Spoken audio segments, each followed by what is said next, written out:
इस तरह का जो क्वेश्चन है उसको हम सॉल्व करेंगे। यहाँ पर देख रहे हैं कि क्वेश्चन अगर आप देखिएगा तो यहाँ पर आपको क्या दिया हुआ है, अननोन नंबर है, पता नहीं है, ठीक है ना। तो इन दोनों का अननोन नंबर को पहले मालूम करें तो पहला क्वेश्चन देखेंगे, ये पजल टाइप का भी क्वेश्चन होता है, ठीक है। तो चलिए अब इसको देखते हैं, पहले ध्यान सुनिएगा। पहला नंबर क्वेश्चन के लिए ये है हमारे पास अननोन नंबर, ये है 30, फिर है ये अननोन नंबर, ये है 3। तो इसका मतलब ये पहला पद हुआ, A1 हुआ, होगा ना। ये तो दूसरा पद होगा, और ये जो है तीसरा पद है, और ये कितना है, चौथा पद है। तो A2 जो A2 का वैल्यू यानी AN इक्वल टू फॉर्मूला क्या होता है, A plus N minus 1 into D. अगर A2 रखते हैं, N के जगह पर 2 रखते हैं, तो कितना है मेरा दिया हुआ 13। एक पहला पद हमको मालूम करना, 2 माइनस 1, और डी हमको नहीं मालूम है, कोई दिक्कत। दूसरा पद, ये पहला पद दूसरा पद है ना जी, तो N के जगह पर हम क्या रख रहे हैं, 2 रख रहे हैं, और 2 के जगह पर कितना दिया हुआ है N का 13। ये हो गया मेरे पास 30, A प्लस 1D, ये हो गया मेरा इक्वेशन नंबर 1। क्या हो जाएगा, इक्वेशन 1 हो जाएगा, बोलिए हाँ या ना। इसको 1 मान लीजिए। फिर अगेन ध्यान से समझिएगा, अगेन A4 इक्वल टू कितना दिया हुआ है, 3 दिया हुआ है। आप फॉर्मूला पढ़े हैं A plus 4 minus 1 into D equal to 3, ये ना पढ़े हैं, बोलिए हाँ या ना। तो एक फर्स्ट टर्म तो हमको यहां भी नहीं मालूम है, ये हो गया आपका 3D, A प्लस 3D, अब इक्वल टू कितना हो गया 3। ये इक्वेशन कितना मिलेगा मेरे पास, 2 मिलेगा कि नहीं मिलेगा। अब देखिए 2 इक्वेशन बन गया, समीकरण 1 और 2 लीजिएगा। पहला टर्म क्या है, A plus D, A plus D equal to 13, और A plus 3D, A plus 3D equal to 3। ये साइन चेंज कर दे तो ये मेरा कट जाएगा, कट गया। अब देखिए उल्टा घट रहा है, 3 में से 2, या बड़ा छोटा से बड़ा घटता है तो माइनस आता है, मोटा मोटी जानते हैं। ये हो गया 2D, और यहां प्लस आ रहा है, 13 में से 3 घट गया 10 हो गया। D का वैल्यू अगर आप देख रहे हैं, D का वैल्यू निकालिएगा, 10 में से ये भागा जाएगा 2 5 टाइम्स में, यानी -5। क्या निकला, D का वैल्यू 5 निकल गया है। अब हमको पहला पद निकालना आसान हो गया। पहला पद इसलिए निकालना आसान हो गया कि समीकरण 1 देखिए, जरा ध्यान दीजिए। समीकरण 1 क्या कह रहा था, देख रहे हैं ना, ध्यान आप समझ आए बात। 13 equal to A plus D, तो D तो मालूम है हमको, क्या है 13 equal to A plus D, A plus D. अब ये तो D के जगह पर आप कितना रखेंगे, -5, ये हो गया 30 प्लस माइनस -5, 13 इधर आके जुट जाएगा, तो A का वैल्यू 13 प्लस 5 कितना हो गया ये बाबू, 18 हो गया। तो पहला पद क्या हो गया हमारा 80, उसमें तुम्हारा कितना टर्म घटना चाहिए, 5 टर्म घटना चाहिए, 5 घट के 13 आ गया। 13 में 5 टर्म घटाओगे तो कितना आएगा, 8 आएगा।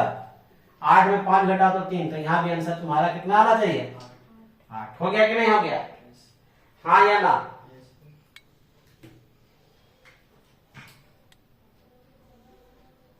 आगे बढ़े, next click the photo. Next question हमारे पास क्वेश्चन है,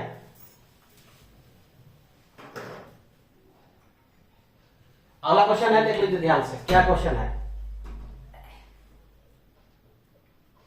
ठीक है। अब इसको हम ड्रॉप करेंगे। नेक्स्ट क्वेश्चन को देखिएगा,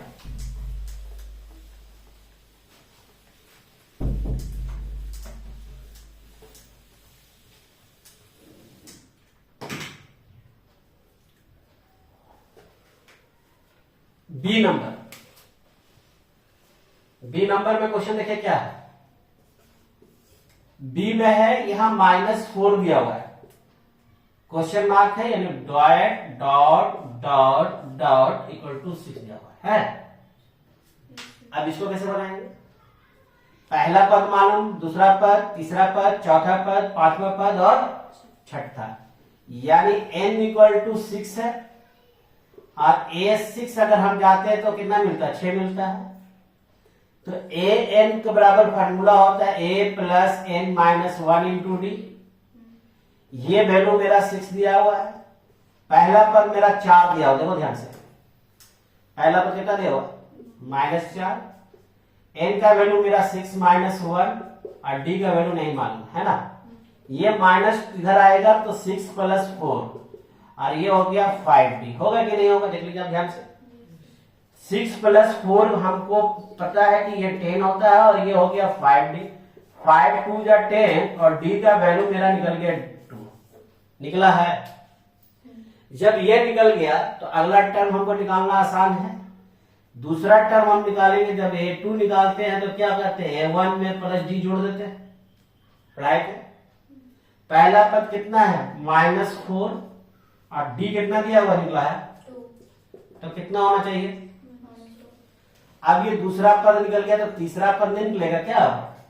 तीसरा पद निकालने के लिए a2 प्लस d, फिर चौथा पद निकालिएगा तो a4 equal to a3 plus d, पांचवा पद निकालने के लिए a4 प्लस d। चलिए इसको आप अपने निकालिए, निकल जाएगा, निकल जाएगा।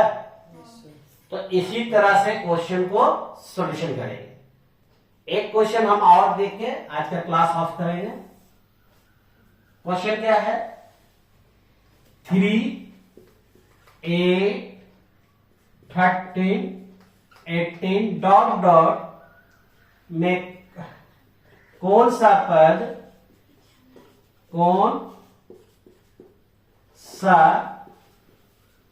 पद 78 है? कौन सा पद 78 है? 78 है। तो सबसे पहले यहां देखो इस क्वेश्चन में कि पहला पद ढूंढोगे बाबू, वो है 3। कॉमन डिफरेंस निकालोगे 8 माइनस 5 तो कितना हो गया? 3 होगा ना, कोई डाउट है? आप बोला कौन सा पद, यानी n का वैल्यू निकालना है। कौन सा बोलेगा पद यानी n का वैल्यू। अब वो हमारा जो an का वैल्यू जो है वो 78 दिया हुआ है। क्लियर? हमने एक फार्मूला पढ़ा है an equal to a plus n minus 1 into D, पढ़े हैं। तो यहां पर अगर a का वैल्यू मेरे पास 3 दिया हुआ, देखिए d का वैल्यू भी मालूम है और n का वैल्यू हमको मालूम करना और d का वैल्यू दिया हुआ है 3। और ध्यान दोगे an की जगह पर 78 दिया हुआ 78 है क्वेश्चन में, क्वेश्चन में ही दिया हुआ 78, ध्यान दो, ठीक है। तो ये 78 में -3 हो जाएगा, इधर आएगा तो -3 हो जाएगा। n माइनस 1 इंटू 3 होगा, ये घटाओगे तो कितना होगा? 75।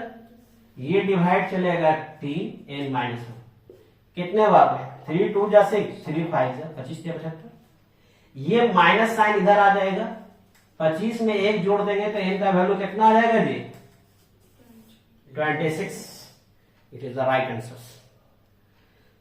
सो इसी तरह से हम लोग रेगुलर चल रहे हैं। आप देख रहे हैं कि एक क्वेश्चन भी एनसीईआरटी का नहीं छोड़ा जा रहा है। एनसीईआरटी घर को चैनल को सब्सक्राइब करके रखिए और बेहतर अपडेट के साथ साथ यहाँ पर एनसीईआरटी का, चाहे आप झारखंड बोर्ड से है, बिहार बोर्ड में है, क्योंकि एनसीईआरटी का सिलेबस जो है वो सभी को पढ़ना है, चाहे सीबीएसई बोर्ड के बच्चे क्यों ना हो। तो प्लीज चैनल को सब्सक्राइब करके बेल नोटिफिकेशन और 3 लोगों तक शेयर करें और अपना ख्याल रखें। जय हिंद, जय भारत।